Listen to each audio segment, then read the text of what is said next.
Hey guys, and welcome back. I'm Simon here for the Aether Hub, bringing you more Magic the Gathering lore. Today we'll be looking at another Saga of Dominaria. Again, sagas are cards showing historically significant events, areas, or people throughout the story of Dominaria. Today we'll take a look at the Saga of the Flame of Keld, the outlining story and origins of the Keldon people on Dominaria. These are a rustic, brutal group whose story has and continues to shape the terrain of Dominaria itself.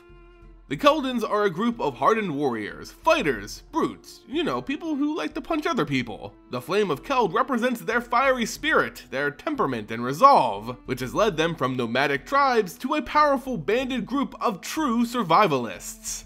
The origin of the Keld can be traced back to the Ice Age, the era on Dominaria where much of the plain was coated with ice and snow. A nomadic people were seeking relief from the harsh weather, but there was no hope in sight. Still, the bravest among them, Kradak, would not see his people suffer. He heard the whispers of the mountain itself in what some would describe as a cold-induced hysteria, and began to climb, naturally. On his frigid journey, Kradak actually turned out to not be totally insane. The land did indeed talk to him, and granted the warrior a gift for his bravery and resilience, dubbing him the first Doyen of the Keld. Basically, this role is a shaman who can commune with the elements around them. The mountain Kradak conquered gave him the fire he needed to save his people. In returning, Kradak brought his new abilities and shared them with the shivering and needy. Striking a deal with the leader of the band, the nation of Keld was founded, and Kradak rose as the first warlord, fire and fury, and all that jazz. As a fairly aggressive nation, Keld and the Keldons were renowned warriors, seen as lacking sympathy and restraint. The warlords of Keld bounced from war to war, one campaign after another, following an almost ritualistic form of battle that honored their fallen to the levels of their highest warlords. And why not just fight all day, right? Especially when you realize that in the Keld culture, they have a pretty bleak view of the coming end of Dominaria. Similarly to Norse mythology, the Keld believe in an ultimate end, an apocalypse, a Ragnarok. This inevitable end would cause their past leaders and heroes to rise from the dead during this Keldon twilight, as they refer to it, to fight against whatever was ending the world. Sounds kinda cool, right? Poetic in a sense.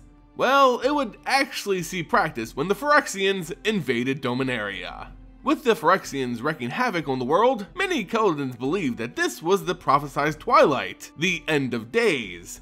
The leader at this point, Warlord Radha, actually made a friend rather than an enemy for a change. Quite a new thing for the Keld. They formed a pact with the elves of the Skyshroud Forest, whose territory along with Keld faced the artificial staging plane of Wrath overlain with Dominaria.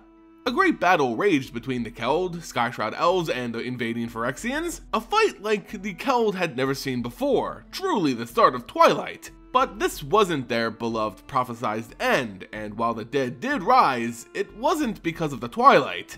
The Keldon forces watched as warlords of old, brave heroes, came back to the world of the living, only to turn on their former people. They had been reanimated by the Phyrexian war machine, and it was clear to all just what this threat truly meant for all of them. This very act of blasphemy perpetrated on the Keldon ancients was enough to shatter the frozen lake battlefield this fight was occurring on. With fractures quickly spreading, the ice shattered, and each of the armies were swallowed by the frigid waters below. This was the true beginning of Twilight, but the prophecy had a tiny miscommunication. While the Keldons and their elvish allies were drowning alongside their Phyrexian enemies, an ancient longboat stored within their hollowed necropolis sprang forth, in a sense, rising from the dead, saving countless true Keldon lives. The ancient ship then ferried the joined forces to Urborg, the site of Dominaria's final showdown with the Phyrexians, providing much needed backup to weary troops and holding the line until the Phyrexians were ultimately repelled for the final time. And that, you guys, is the story, a quick history of Keld on the plain of Dominaria. They're of course now led by Radha, who continues her father Astor's mission for a strong Keldon people. In this, she has brought in some of the many Skyshroud refugees, training them to be true Keldon warriors, carrying that spark. The first Flame of Keld, the fiery passion forged atop a mountaintop so many years ago. The saga of the first flame, and the blaze it has become. As always guys, if you enjoyed the video, make sure you hit that like button, subscribe, and of course, share it across the multiverse. You can also support Vorthos content here on YouTube by joining the Vorthos Army, get exclusive content and signed cards, while also supporting the videos you love. Check out our Patreon linked in the description below.